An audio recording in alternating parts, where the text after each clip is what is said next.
Vamos direto ao ponto. Hoje, a gente vai desconstruir um texto antigo super conhecido, Êxodo 13. Mas olha, não vamos olhar para isso só como aquela narrativa religiosa tradicional de sempre, sabe? Na verdade, isso aqui é uma verdadeira aula, um manual prático sobre pragmatismo, sobre como construir um estado do zero e, claro, sobre pura sobrevivência no mundo antigo. É fascinante virar a chave e perceber como transformar uma massa gigante de pessoas recém-libertas numa sociedade que de fato funciona exige um planejamento meticuloso. E é exatamente isso que a gente vai ver nessa análise.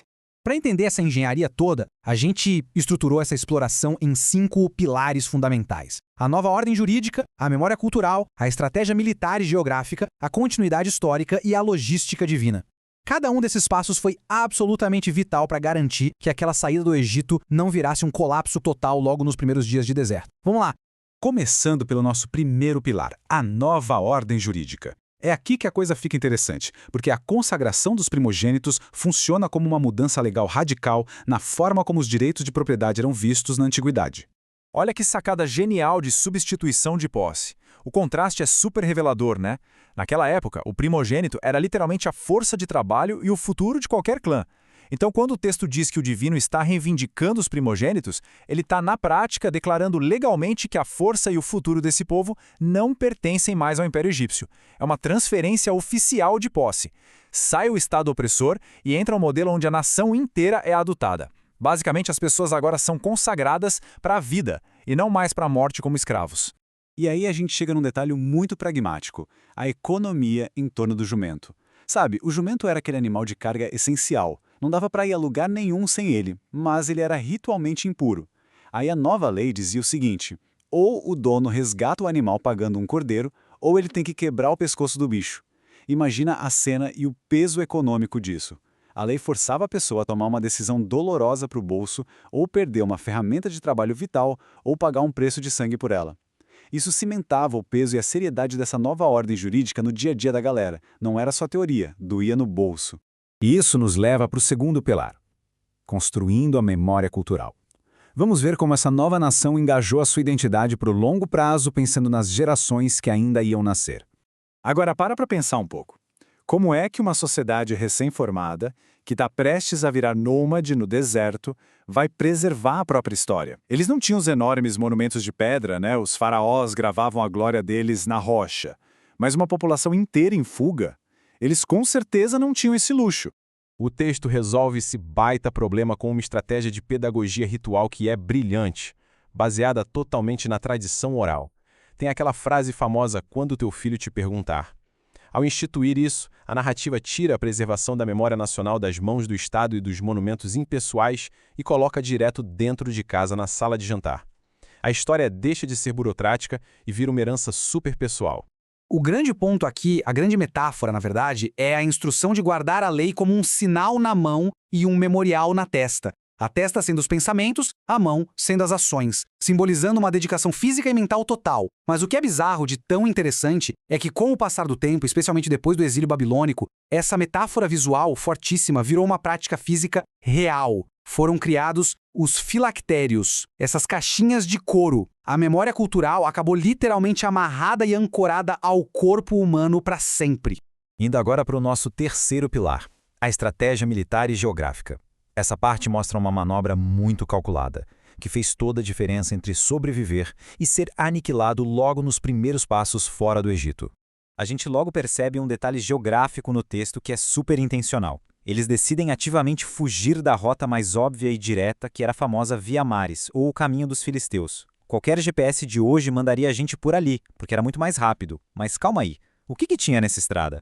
Esse atalho direto era uma armadilha perfeita. A Via Maris era intensamente vigiada por uma cadeia de fortalezas egípcias, lotadas de soldados profissionais. Imagina só, jogar um grupo gigante e super vulnerável, cheio de ex-escravos armados no máximo com umas foices e ferramentas de trabalho, de frente com a elite do exército de Faraó. Ia ser um massacre. Ou, no mínimo, ia gerar um pânico coletivo e todo mundo ia voltar correndo para o cativeiro. Então, aquele desvio enorme para o deserto implacável foi uma tática de mestre. O deserto comprou tempo e comprou segurança.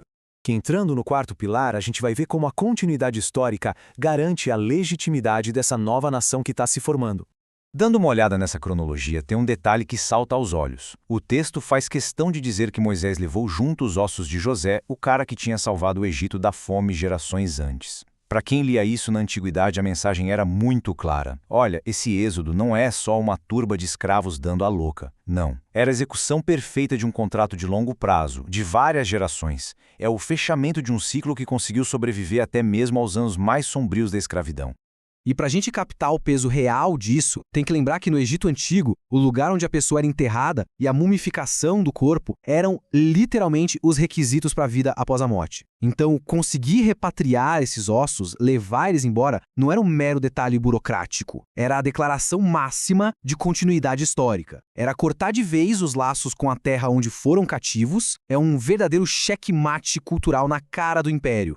E finalmente a gente chega no nosso quinto e último pilar, a logística divina. É aqui que o texto trata daquele problema gigantesco que a gente imagina. Como movimentar milhares e milhares de pessoas, gado, crianças, no meio do nada.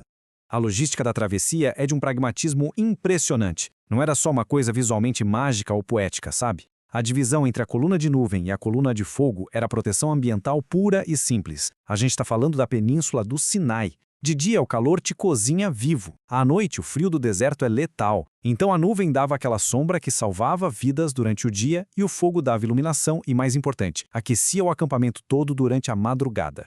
Mas sabe o que eu acho mais incrível nisso tudo? É que isso espelha exatamente a prática militar padrão da época. Os exércitos antigos já usavam sinais de fumaça gigante de dia e fogueiras enormes de noite para manter as tropas unidas e passar ordens. Aí o texto pega essa logística mundana de exército e eleva ao status de uma teofania visível, uma manifestação real do divino. Com isso, eles garantiam que uma multidão gigantesca não se perdesse e soubesse a hora exata de parar ou de seguir em frente.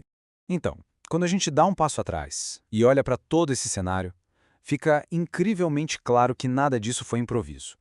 Esses elementos trabalharam em conjunto para pegar um grupo que estava naquele caos total de uma fase de saída e botar todo mundo numa fase super estruturada de marcha. Agora eles estavam blindados, legalmente, culturalmente e militarmente. O que nos deixa com uma reflexão muito forte para encerrar essa nossa análise. Essa galera abandonou os monumentos imponentes e visíveis do Império para se deixar guiar por algo invisível, usando como alicerce a memória das famílias e as novas leis. E a grande provocação que fica é, se as grandes estruturas físicas não garantem a união de um povo diante das adversidades, quais são as memórias profundas e as bases culturais que estão guiando a nossa própria marcha hoje? A gente fica com essa reflexão. Muito obrigado por acompanhar essa análise e até a próxima!